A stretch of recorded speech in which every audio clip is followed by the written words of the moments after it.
Yego niwe wabonye ntabwo wibeshye. Benshi batekereza ko nta muyobozi w'igihugu ushobora kubaho mu buzima bwa gisitari, ariko we niko yabihisemo. Waramubonye henshi, yego ntabwo wibeshye kuko niwe kandi akaba abayeho mu buzima bw'ikoranabuhanga, akunda cyane cyane amafaranga koranabuhanga. Uwo ninde? Uyu munsi twabahitiyemo kuza kubaganirira kuri nyiricyubahiro umukuru w'igihugu cya El Salvador, akaba ari umwe mu bemeje ifaranga koranabuhanga rya Bitcoin nk'iryemewe kugurishwa mu gihugu ndetse no kwishyurana mu bigo byose bya leta bya El Salvador. Ni muntu ki? Ntucikwe, icyo usabwa ni ukubana natwe ugakora subscribe, like, share ndetse na comment kuri ino YouTube channel yacu ya Crypto Mining Zone. Mugiye kubana nanjye Methode nk'ibisanzwe, ntucikwe. Amazina y'ababyeyi bamwise Nayib Armando Bukele Ortez, umugabo wakuze akunda Bitcoin, umugabo w'imisatsi inyereje igana inyuma. Uwo nguwo niwe ushobora kuba warabonye ku mbuga nkoranyambaga yashyizemo akagofero keza ka gisitari kareba inyuma. Uwo wakwita nk'umuyobozi cyangwa se nk'uhagarariye kampani ya El Salvador, kuko igihugu cye agifata nk'aho ari kampani. Buri munsi kigura Bitcoin cyangwa se gishora imari muri Bitcoin. Yavutse tariki ya 20 Nyakanga 1981, muto, ntago ari umusaza. Akaba yaravukiye mu mujyi mukuru cyangwa se mu murwa mukuru wa El Salvador witwa San Salvador.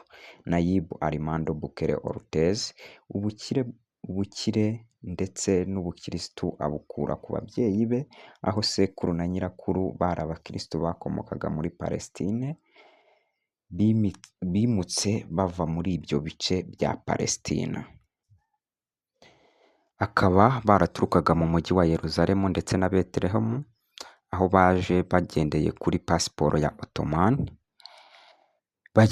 Nyirakuru we bakaba barasengeraga, nyirakuru yasengeraga muri Orthodox y'Abagiriki ndetse n'abakirisitu b'Abanyagatulika. Ubwo ni ukuvuga nyirakuru yari Orthodox. Ariko ise wa perezida cyangwa se ise w'uyu muyobozi wa El Salvador cyangwa se Salvador uyu munsi, Armando Bukele Katan, yari umushabitsi wahinduye idini aba umuyisilamu. Bivuze ngo mbere ababyeyi be cyangwa se nyirakuru wa Bukele, perezida wa El Salvador, babyaye umuhungu. Se wa Bukele ariwe Armando Bukele Katan, akaba yari umushabitsi ndetse akaba byarabaye ngombwa ko ahindura idini akava mu Orthodox agahinduka umuyisilamu. Ari nayo mpamvu twabonye ko bajya muri Amerika y'Amajyepfo mu gihugu cya El Salvador bagendeye kuri pasiporo yo muri Ottoman. Ndetse yaje kuba imamu, yahinduye idini aba umuyisilamu aza no kuba imamu, ndetse agira uruhare runini mu muryango w'abayisilamu mu gihugu. Niwe wubatse umusigiti wa mbere muri El Salvador mu mwaka w'1992. Ubwo muri cya gihugu bari barahungiye, bari barimutse, ntabwo bahunze, muri cya gihugu bari barimutsemo bagana muri Amerika y'Amajyepfo, barahageze muri ya El Salvador aba imamu, umuyobozi mukuru w'abayisilamu, anubaka n'umusigiti wa mbere mu 1992. Nubwo bwose Bukele ubwoko bwe butari bufashe ku ntekerezo za politike, ntago urumva bari abashabitsi, ntago bari mu bya politike, ariko imyaka ye ndetse no kumenya iby'ikoranabuhanga, ifaranga koranabuhanga ndetse n'ubumenyi ngurukanabumenyi byatumye aba udasanzwe, ndetse byatumye atwara igihembo cya Time Magazine List of 100 Most Influential People of 2021. Iki gihembo bakaba bagiha abantu babaye indashyikirwa cyangwa se bavuze cyane bakabasha kwinfluencinga ibintu runaka. Urugendo rwe rwa politiki rwatangiriye mu mwaka w'ibihumbi 2012 ubwo yabaga meya wa Nuevo Cascatán. Ubu yari ahagarariye ishyaka rya FMLN cyangwa se Farabundo Multinational Liberation Front. Kanama 2019 yatorewe kuyobora igihugu cya El Salvador, aho yari ahagarariye ishyaka ry'abaconservative Great Alliance for National Unity Guana Party, aba perezida muto uyoboye El Salvador ndetse aba perezida wa 43 w'iki gihugu cya El Salvador. Bukele akimara gutorwa yijeje abanyagihugu ko agiye guhindura amateka y'igihugu arwanya amabandi yari yarayogoje igihugu, ruswa ndetse n'umwiryane mu mashyaka ari mu gihugu. Ijambo yagenderagaho cyangwa se iryo twita slogan mu ndimi z'amahanga yari "There is enough money for all of us if no one steals." Tugendekereje twavuga ati dufite amafaranga twese aduhagije mu gihe ntawayibye. Yakunzwe n'urubyiruko ndetse ruranamufasha uhereye igihe yari ku butegetsi muri 2019. Bukele yemeje Bitcoin nk'ifaranga ryemewe mu gihugu. Kwishyurana hakoreshejwe Bitcoin biremewe mu gihugu cyabo, aho bafite n'umujyi uri ku mazi mwiza bise Bitcoin, bawise Bitcoin City. Biremewe, ibi nibyo byagize El Salvador igihugu cya mbere ku isi cyafashe uyu mwanzuro. Ariko Bukele kugira ngo abigereho byatumye abacamanza bakuru mu nteko z'ikirenga cyangwa se mu rukiko rw'ikirenga birukanwa kugira ngo umugambi ushoboke. Ntabwo byari byoroshye kugira ngo mu rukiko rw'ikirenga bamwemerere gufata uyu mwanzuro, dore ko aya mafaranga ari amafaranga ashobora guhombya igihugu kuko atakaza agaciro mu gihe cyihuse ndetse akaba yanazamuka mu gihe cyihuse. Ibi rero byatumye n'umushinjacyaha mukuru Raul Melan yirukanwa.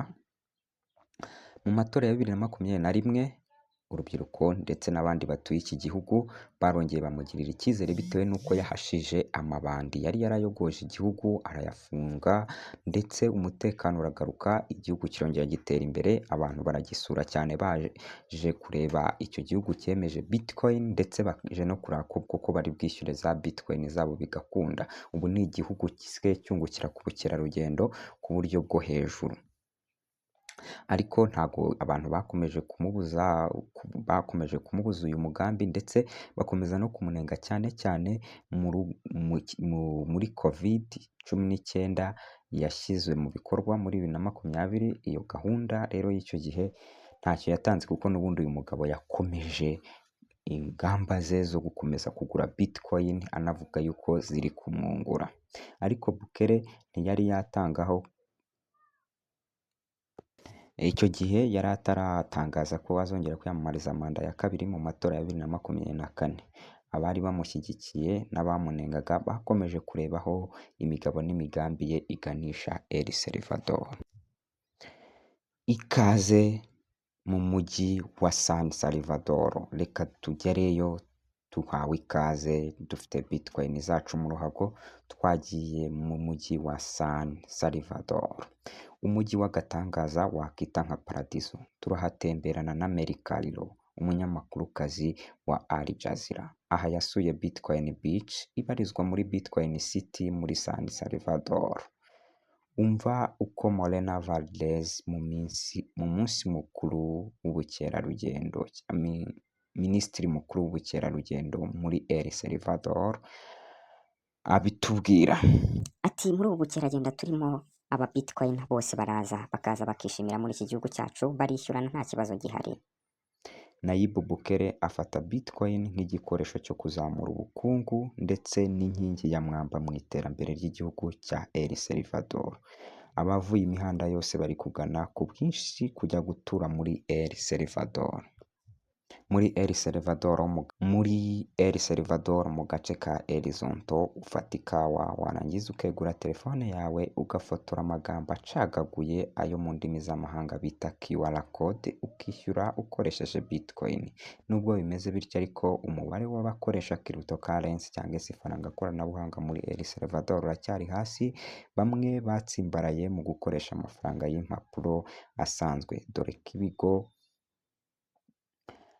bihari cyangwa se ibigo by'imari nka IMF, World Bank bivuga ko cryptocurrency ihindagurika cyangwa se aya mafaranga y'ikoranabuhanga ahindagurika cyane, ibyitwa nka volatility mu ndimi z'amahanga. Ariko abasuye ndetse n'abashoramari bose mu by'ikoranabuhanga bakomeje kugana muri El Salvador bahabona amahirwe kuba hari umuperezida ubishyigikiye. Perezida wa El Salvador yatangaje ko nk'uko tubibona mu kinyamakuru The Magazine cyandikwa na The Street, turabona yuko perezida wa El Salvador yatangaje ko igihugu cye gibitse cyangwa se gihunitse Bitcoin 5,689. Ni igihe itariki ya 18 z'ukwa gatatu 2024 niho iyi nkuru yatangaje. Zari zifite akayabo k'amadolari miliyoni 446 z'amafaranga yo muri Amerika kuri icyo gihe. Izi zose zikaba zarabitswe muri cyitwa cold storage cyangwa se ububiko bukonje, zikaba ariho zibitse nk'ububiko bw'igihugu. Dore uko avuga ko yungutse nyuma y'uko FTX, isoko ricururizwaho za Bitcoin cyane icyo gihe, ryaraguye rimaze kugwa, nyuma baguze za Bitcoin, nyuma haza izitwa ETF muri 2024 bituma Bitcoin izamuka cyane igera ku bihumbi 73 by'amadolari y'Amerika. Ibi ngibi byahise bituma El Salvador ibona inyungu ihagije, ndetse bavuga yuko bazakomeza kugura uyu mutungo udafatika. Mwakoze kubana nanjye Methode kuri Crypto Mining Zone. Ibyo twababwiye hano byose twabikusanyije twifashishije TRT, twifashishije Al Jazeera, twifashishije BBC News, ndetse twifashishije n'ikinyamakuru The Magazine gisohoka kuri The Street. Ciao ciao, amahoro n'imigisha abane namwe.